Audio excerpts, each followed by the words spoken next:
Hey, Jeff here, your YouTube reviewer of New England brews. And welcome back. Today I'm reviewing a beer that I don't think I've seen reviewed by anyone, for one thing. But not only that, I don't even think I've seen it listed in too many places. I think it's really brand new as far as being produced, but it's actually very old as far as the recipe goes. I'm drinking today the 1757 GW beer. This is from the Cottrell Brewery of Connecticut.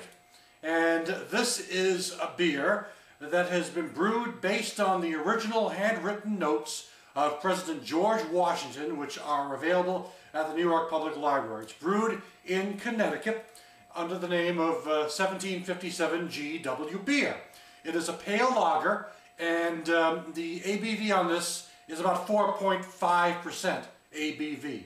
So, before I go too much further, I think it's kind of neat that someone is taking this old recipe and taking it to heart and attempting to, brew it and see how it comes out. That's what I'm going to do. Take the cap off. I'm getting a nice little smoky sensation going on here.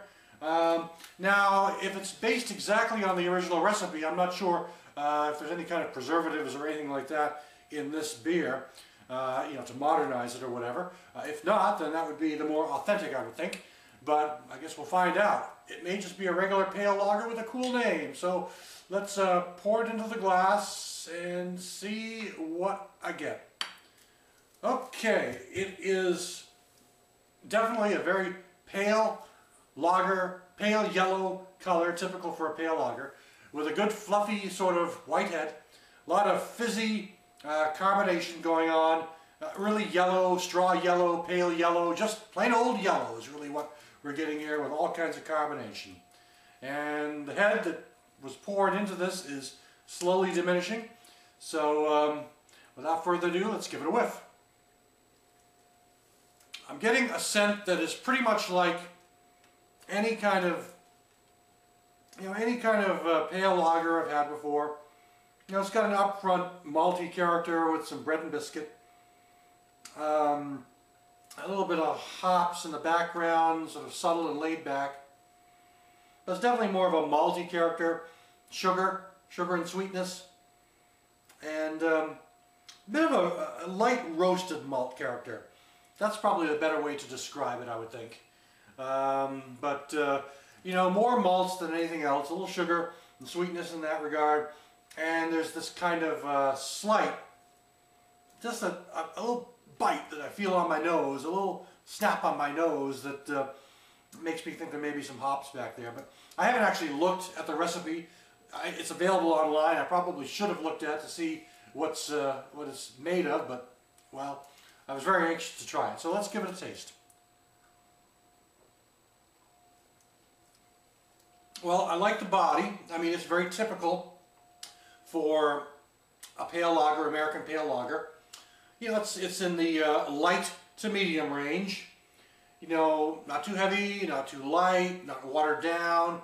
Not really quite medium though, because it's still sort of thin. But it's full of flavor as far as pale lagers go. I'm getting a nice malty character and a real definite sweetness, a definite sugar sweetness here. And maybe a hint of the yeast kind of lingering as well. But it's most definitely a malty character up front, a moderate or a minor to moderate bitterness, and the malt character is the strongest. This is definitely a kind of beer you probably don't want to let sit around, because it probably will go stale very quickly, I would think. But all in all, as far as pale lagers go, it's actually pretty decent.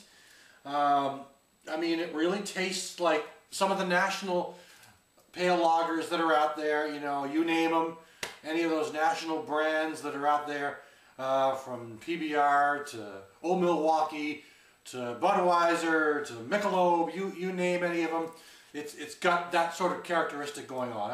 I'm more inclined to think it's closer to some of what I like to call the regional brews, like the PBR, which is more national. Maybe sort of, like Schaefer or the Schlitz or something like that.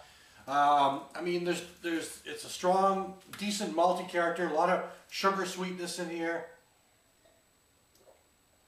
The head is lingering longer than I thought it might. I really thought it was going to fizzle right down. So it's got a nice look to it. I mean, it really looks like it should. A little hazy, a little cloudy.